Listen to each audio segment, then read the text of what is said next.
Hello everyone and welcome to my first video of a series of videos where I am going to learn Rust, the programming language.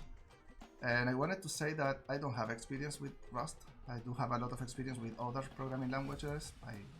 For over 15 years I have worked with Java, Python, JavaScript and others, but never with Rust. So this is my first time approaching this. I have read a bit about it on Google, but nothing to depth.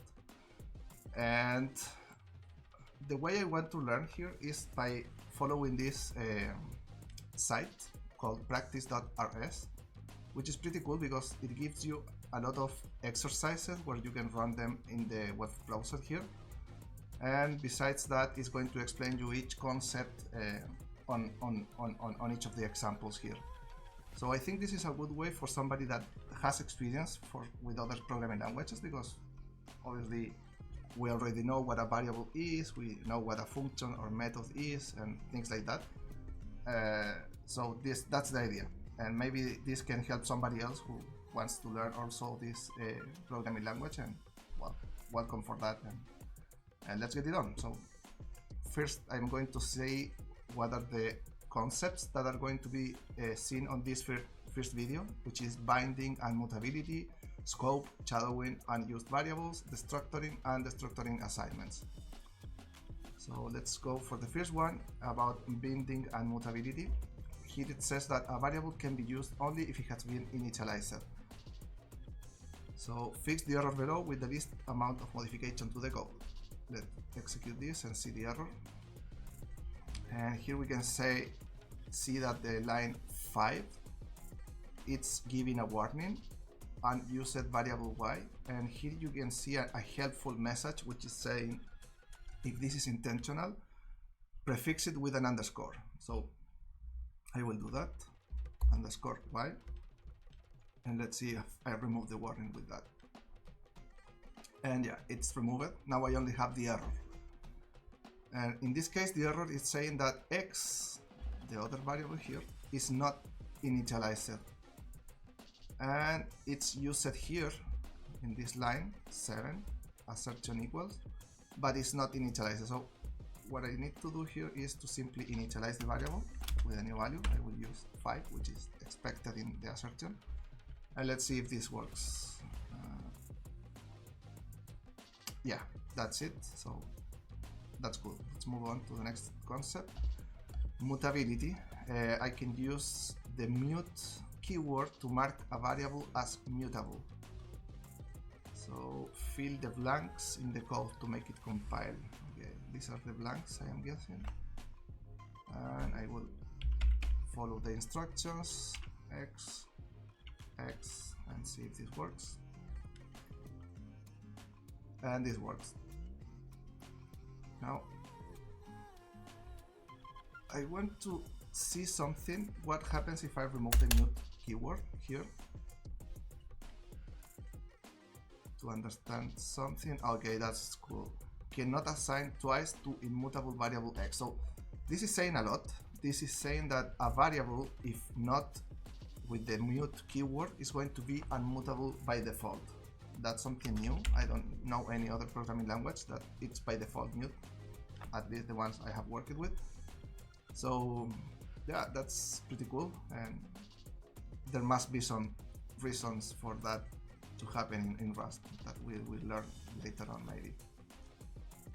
So to the next one, scope. Here it's saying that a scope is the range within the program for which the item is valid. Fix the error below with the least amount of modification. We have a variable x with a value 10. This is an integer. Then we have these curly braces. I am guessing this is the scope. In Java, for example, you have the method scope, and you also have the class scope, and a variable inside a method or local variable cannot be used outside that method. I am guessing that's the same here, and in this case we can see that the variable y is inside this scope, so I cannot use it outside this. And I can see a line here where I am trying to use that variable. So I think one way to fix the error, let's see the error first.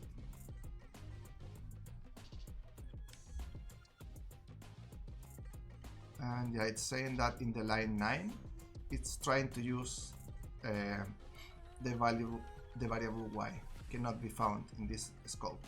This is the 9th line. So what I can do here is to simply move this variable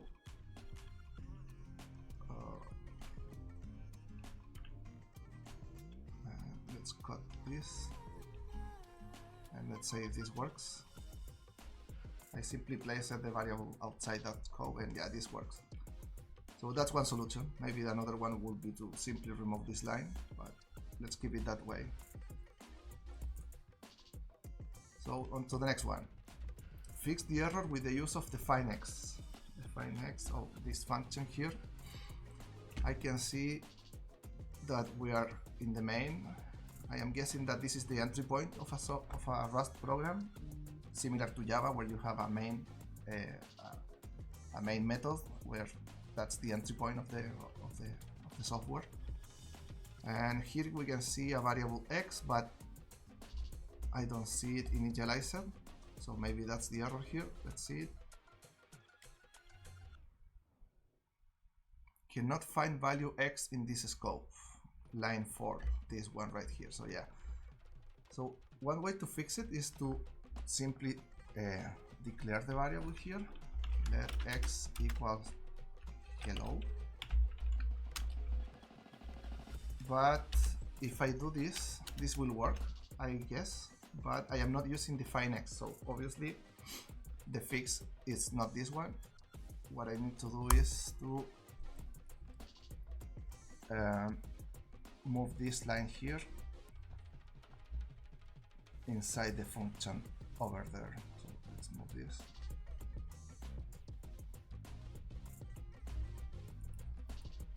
And sorry, I am using another keyboard which I am not used to, so obviously I am doing a lot of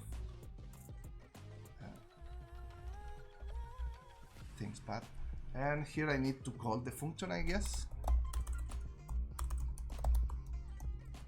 See, and let's see if that works. And yeah, that's it. So if I remove this line, I am guessing that this is not going to have any output. Exactly, no output here. So yeah, the main is the first entry point of a Rust program, as we can see here. Okay, next is shadowing. It's saying that you can declare a new variable with the same name as a previous variable, and here we can say the first one is shadowed by the second one. Okay, only modify assert equality to make print work. Okay, we have a variable x, and then I can see the same variable x inside another scope. And this is what shadowing is, I think. The second one is shadowing the one before. So in this case, this is similar to Java. That means that x here, the value is 5. Or no, I mean 12, sorry. The value is going to be the one that it's in the local space. So obviously my fix will be to modify this value here. And then afterwards, if I can see x equal 5, then I have to use 5 here because we don't have access to this x right here. So I did change only the assertions, and now it's saying let x equals 42, print line. Yeah, I think this is no, this is okay, and that's it. So yeah, it works. Now we can see how shadowing works. We have a variable outside of one scope and another inside the scope with the same name, and this means that it's shadowing the previous variable. Now next example, remove a line in the code to make it compile. Remove a line. Okay, we have a mutable variable x with the value 1. We assign a new value 7. Then, okay, this is shadowing. I am not sure if this is something that you can, well, I think you can do it. And then it's modifying x, adding 3 to the value. So I am guessing this is the line I can remove. Let's comment it out. And that's because Yeah, this is the thing. If I let this variable x, this is going to be shadowing the variable before, and this one is mutable, but this is not mutable, and obviously I am trying to modify an unmutable variable, so that's the error. Maybe another solution would be to simply comment this line, not modifying the x variable here, and that works too. So we can remove this line or remove this line, both will work. And maybe another solution would be to set this x as mutable again. Let's see if this works, and that works too. So yeah, I can see 3 solutions for this problem, and yeah, I think I understand a bit about shadowing much better than before. And rebinding right here. This is rebinding, I think, where the same variable is being used to assign it to a new variable with the same name. Yeah. Now the next point, unused variables. Fix the warning below with only one solution or 2 distinct solutions. And here it says none of the solution, it is to remove the line let x equals 1. Oh yeah, of course, if I remove this line, the software is going to do nothing. Obviously, I don't want that. So, okay, let's see what is the warning. Okay, I don't see any. I will make this fail because the warnings are not shown until an error is thrown. So what I will do is throw an error because this assertion is going to fail, so that I can see the warning. And now I can see the warning right here in the line 3, 1, 2, and 3. This one. X is unused, so let's use it. Maybe I can simply use the print line. And I'm going to make it like this. Let's see if this fixes the warning. Yes, this is removing the warning, and it's only giving the error of the assertion. So if I remove now the assertion, I will have the warning removed from the code. So that's it. Okay, that's about unused variables. That's good to know, but this is only a warning because if I remove this line, the program is not getting any error. It's only a warning, so yeah, that's good to know. Now to the next one about destructuring. We can use a pattern with let to destructor a tuple to separate variables. Okay, tuple, this is something from Python, I think. You can use shadowing or mutability. Fix the error below with the least amount of modification. And yeah, we have these parentheses right here. This is a tuple. This is the same as Python. You can have this type of variable. And I can see in Rust that we have x and y. I am guessing that x has the value of 1, y has the value of 2, and then it's trying to modify x. Maybe this is the error because I don't see mutable anywhere. And that's it. Cannot assign twice to immutable variable x. So that's the issue. I need to make this mutable. So okay, one way to fix this using shadowing will be to assign again to x. Let's see if this works. And that works. And the other solution is with mutability. Well, here I am using both shadowing and mutability. So maybe I can use, let's see if I can use mutability here.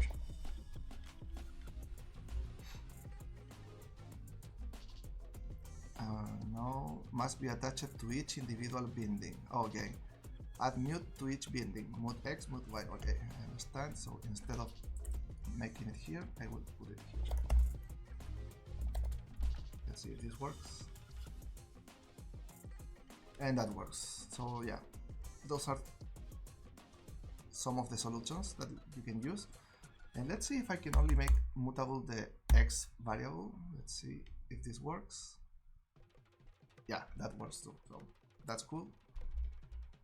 So this is the structuring. Basically, from this tuple, I am getting the values of that tuple and make them the values of these variables x and y in this case. So to the next one, destructuring assignments. I think this is new because it's saying so that it's from this new version of Rust.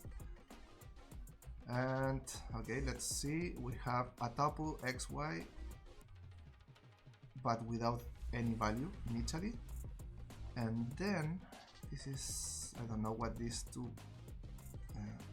columns are, but I am guessing that x will have the value of 3. It's like by intuition, I am guessing, obviously I don't know. And in this case, okay, this is a square bracket. This in other programming languages, it's an array. So I am guessing that this is an array with values 1 and 2, and I am assigning the value of 2 to the last variable here, y. So this is saying fill the blank to make the code work. This is the blank. Okay, I am going to guess that I need another array here, and the array is the square bracket. I am not sure, but it's similar to Python, so yeah, I think so. And now I will provide the values that I think should be here. In this case, x equals 3, so I will put 3, and y equals 2. Let's see, and let's see if this works. Yeah, that works. So pretty cool. This is the end of this chapter of variables. We have seen how bindings and mutability work. Now we know that you can use underscore to make a variable uninitialized without warnings. We know that mutability is something that you need to be explicit. Variables by default are immutable. That's something that I haven't seen in other programming languages. We know about scopes, that you can use curly braces inside your functions, and variables will have a local scope here. We have seen that how you can call a different function. The other thing I am seeing here is that print line here is using this chbank or exclamation mark, but I don't use it here. So let me see what happens if I use it right here. Let's run it. Okay, yeah. Define x is in scope, but it is a function, not a macro. Okay, so that means that define x in this case is a function and print line is a macro. Okay, we have macros in Rust language. I don't know how to build one from scratch, but we have some defaults ones like this one, so that's cool. And we also learned about shadowing, that you can shadow the value before inside a new scope, or maybe in the same scope too. And we also can use shadowing here with rebinding, and we see how to fix warnings for unused variables. We simply need to use it or using the underscore. We know about destructuring and destructuring assignment. So yeah, that's it, and hopefully we can keep going now on the next video with basic types. So see you next one. Bye bye.